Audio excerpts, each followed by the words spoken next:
My name is Harold. Harold Eugene Mercer. I'm 72 years old, and I don't sleep well anymore.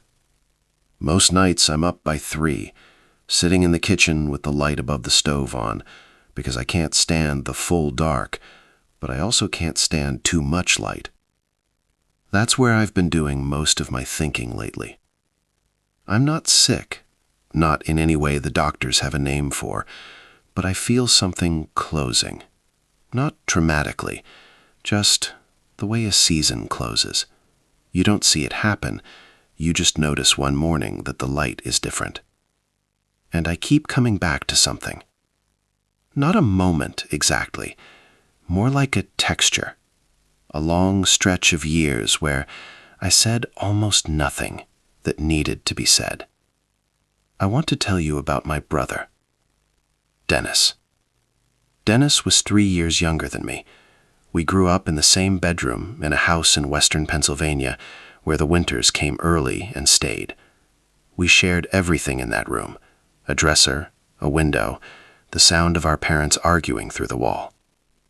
We were close, the way boys are close when the world outside the house is uncertain. You don't talk about it, you just know the other one is there. And then we grew up.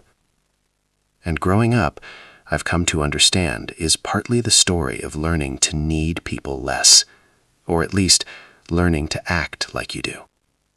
I married young, 23. Her name was Catherine.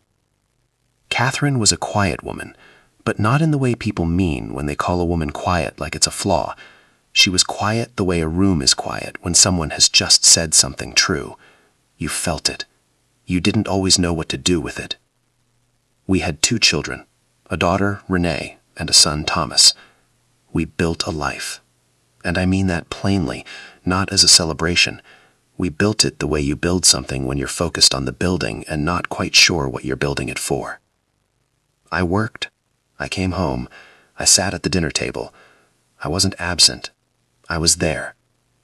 But there is a difference, and it took me most of my life to feel this difference between being present and being available. I was present. I was almost never available. Dennis called me in the spring of 1987. I know it was spring because Catherine had just put a pot of tulips on the back steps, and I remember looking at them through the screen door while I talked to him. He didn't call often. Neither did I. That was just the way it was by then. Years had accumulated. Distance. Not anger. Nothing as sharp as anger. Just silence. The comfortable kind, you think, until it isn't. He called me to tell me his marriage was ending. He and Paula. They'd been together 11 years. I remember what I said. I said, "That's hard, Dennis. I'm sorry to hear that." And then I asked if he needed help with anything practical, moving boxes, money, something I could do with my hands or my wallet. He said no. He said he just wanted to talk. And I said, I can still hear myself saying it, I said, "Well, you know where to find me." And I went back to the kitchen. And Catherine asked who it was. And I said, "Dennis, his marriage is falling apart." And she looked at me for a moment. And then she turned back to the stove. I didn't call him back that week. I told myself he needed space. I told myself he knew I cared. I told myself that men, brothers especially, don't need to be hovered over, that he'd call when he was ready to talk. He didn't call. I didn't call. A month passed, then 2. And by the time I thought about it again, it had been long enough that calling felt strange, felt like it needed an explanation, like I'd have to account for the silence before I could get to anything real. So I didn't. There's a particular kind of silence that grows between 2 people who love each other and don't know how to cross back. It doesn't feel like a wall, it feels more like water, deep, still water, and you can see the other person on the other side, and they can see you, but neither of you wants to be the one to wade through it, because wading through it means admitting how deep it got, how long it's been, and admitting that feels somehow like losing. I don't know what we thought we were winning. Dennis and I spoke at our mother's funeral in 1993. We stood outside the church in the November cold, and we talked the way people talk at funerals, about the logistics, about who would drive where, about whether we should go back to her house after. He looked older than I expected. Not old, just settled into something. A kind of resignation I recognized because I felt it in myself but couldn't name it yet. He hugged me when we said goodbye. A real hug. The kind where both people hold on an extra second. And I drove home telling myself we'd talk more now. That something had shifted. That we'd find our way back to whatever we'd been before all the years of nothing. We didn't. I don't know why. I could tell you I was busy. That's true. I could tell you neither of us was good at reaching. That's also true. But neither of those things is the reason. The reason I was afraid. Not of Dennis. Not of anything he might say. I was afraid of what it would feel like to finally say it out loud. That I missed him. That I'd missed him for years. That I didn't know when it had happened, the missing, because it had happened so slowly. Saying that felt like surrendering something I'd spent decades holding. Catherine knew. She never said it directly. That wasn't her way. But there were moments across the years, small moments, where I could feel her watching me after I'd gotten off the phone with Dennis. She'd look at me the way she sometimes looked at the mail, like she was waiting for something to arrive that was already overdue. One evening, I think this was sometime in the late 90s, she said to me, "You should call your brother. Just a call. Just a call." I said something like, "I'll give him a ring this weekend." I didn't. And she didn't bring it up again. That's the thing about people who love you quietly. They stop asking. Not because they've stopped caring. Because they've learned that some doors you have to open yourself. Dennis died in March of 2014. Heart attack. He was 67 years old.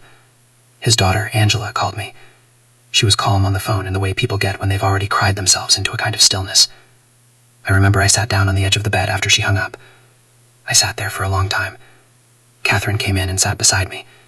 She didn't say anything. She just put her hand on my back. And I didn't cry. I wanted to. But something sat on top of it.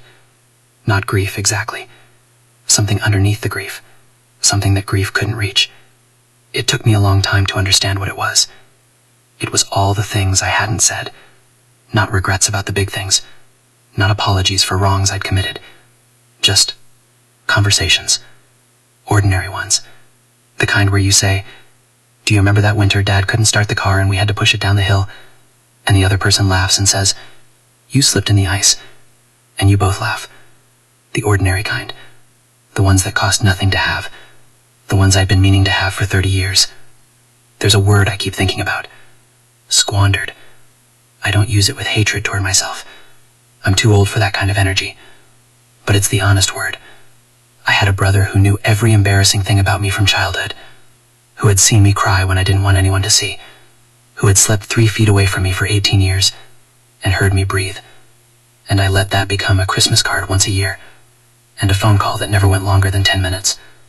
Not because of a fight. Not because of a wound. Because I kept waiting for the right time. Because I kept assuming there was more time. Catherine is still with me. 51 years this June. I look at her sometimes, across the kitchen table in the mornings, and I think about how much of her I have never actually asked about. Not because I don't love her. I do. In a way that has changed shape so many times I barely recognize the first version of it.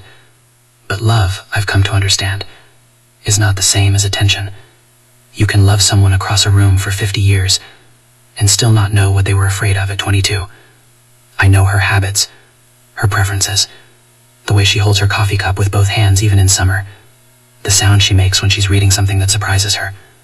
But there are rooms in her I never walked into, and she is not a woman who opens doors for you. She waits to be asked. I am only now, at 72, learning to ask. Last Sunday I asked her what she'd wanted to be before she became what she became. She looked at me. She was quiet for a long moment, and then she told me. And I sat there listening, and I thought, why did I wait 50 years to ask that question? I don't have an answer. I just know that I sat there, and I listened, and it felt like finding a room in a house I thought I already knew.